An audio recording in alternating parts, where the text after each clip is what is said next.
AP రాజధాని అమరావతి నిర్మాణానికి 15,000 కోట్లు సాయం చేస్తామని ప్రకటించింది కేంద్రం. అయితే అది రుణమా లేక గ్రాంటా అన్న విషయం మాత్రం తేల్చలేదు. కేంద్ర ఆర్థిక మంత్రి ఈ విషయంలో క్లారిటీ లేదని చెబుతుంటే రాష్ట్రానికి చెందిన బీజేపీ నేతలు మాత్రం అది గ్రాంటేనంటూ గొప్పలకు పోతున్నారు. ఇచ్చే వాళ్ళకే పూర్తి స్థాయి అవగాహన లేనప్పుడు తీసుకునే రాష్ట్రానికి మాత్రం ఎలా తెలిసిందంటూ చురకలంటిస్తున్నారు వైఎస్ఆర్సీపీ నేతలు. సంపద సృష్టించి మరీ రాష్ట్రాన్ని అభివృద్ధి చేస్తామంటూ ఎన్నికల ముందు చెప్పుకొచ్చారు చంద్రబాబు. అవసరమైతే 1,00,000 కోట్లు ఖర్చు చేసి మరీ అమరావతి నిర్మాణం పూర్తి చేస్తామని గొప్పగా చెప్తున్నారు. ఇంత చేస్తే వివిధ ఏజెన్సీల ద్వారా 15,000 కోట్ల రూపాయల రుణం ఇప్పిస్తామని ప్రకటించారు కేంద్ర ఆర్థిక శాఖ మంత్రి నిర్మలా సీతారామన్. పార్లమెంట్లో బడ్జెట్ చదువుతున్న సందర్భంలో ఏజెన్సీల ద్వారా ఏపీ క్యాపిటల్ కు సాయం చేస్తామని ప్రకటించిన నిర్మలా సీతారామన్ ఆ తర్వాత ప్రెస్ మీట్ లో మరో మాట చెప్పారు.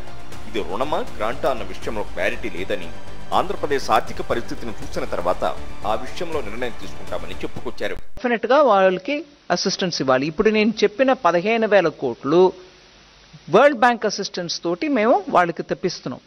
దానికి కౌంటర్ పార్ట్ ఫండింగ్ కూడా ఉంటుంది. కానీ ఇవాళ స్టేట్ పొజిషన్ ఎలా ఉంది, అది ఎట్లాగా వాళ్ళు ఇస్తారా ఇవ్వలేరా, అది మేము సెంటర్ నుంచి గ్రాంట్ ఇచ్చుకుంటామా, ఇవన్నీ చూసి వాళ్ళతోటి మాట్లాడుకొని చేస్తాం. అయితే ఏపీకి ప్రకటించిన రుణం కాదని పూర్తిగా గ్రాంటేనని చెబుతున్నారు ఏపీ బీజేపీ ఎంపీలు పురంధేశ్వరి, సీఎం రమేష్.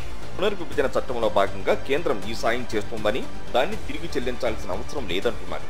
అంతేకాదు ఆ 15,000 కోట్లకు అదనంగా కూడా కేంద్రం సాయం చేసేందుకు సిద్ధంగా ఉందంటున్నారు వారు. ఇది లోనా ఏంటి అంటారు, ఏమి కాదు, very clear cut grant. There is no repayment from Andhra Pradesh state, 100% grant. ఏజెన్సీల నుండి కేంద్ర ప్రభుత్వం రుణ సదుపాయాన్ని కల్పిస్తుంది. సావరెనిటీ ఎవరు? కేంద్రం. బాధ్యత మేము తీసుకుంటున్నామని చెప్పారండి. అమరావతికి 15,000 కోట్ల విషయంలో బీజేపీ నేతల మాటలపై చురకలంటించారు మాజీ మంత్రి అంబటి రాంబాబు. వివిధ సంస్థల ద్వారా అప్పులిప్పిస్తామని కేంద్రం ప్రకటిస్తే రాష్ట్ర బీజేపీ నేతలు మాత్రం గొప్పలు చెప్పుకుంటున్నారు. సంపద సృష్టించడం అంటే అప్పులు తెచ్చుకోవడం అని ఎక్స్ వేదికగా సెటైర్లు వేశారు అంబటి.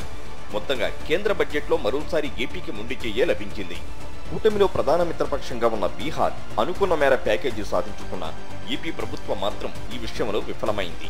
ఇంత జరిగిన దీనిపై చంద్రబాబు, పవన్ కళ్యాణ్ నూరు మెదపకపోవడం, బీజేపీ నేతలు మాత్రం గొప్పలు చెప్పుకోవడం చూసి ఏపీ ప్రజలు అవాక్కవుతున్నారు.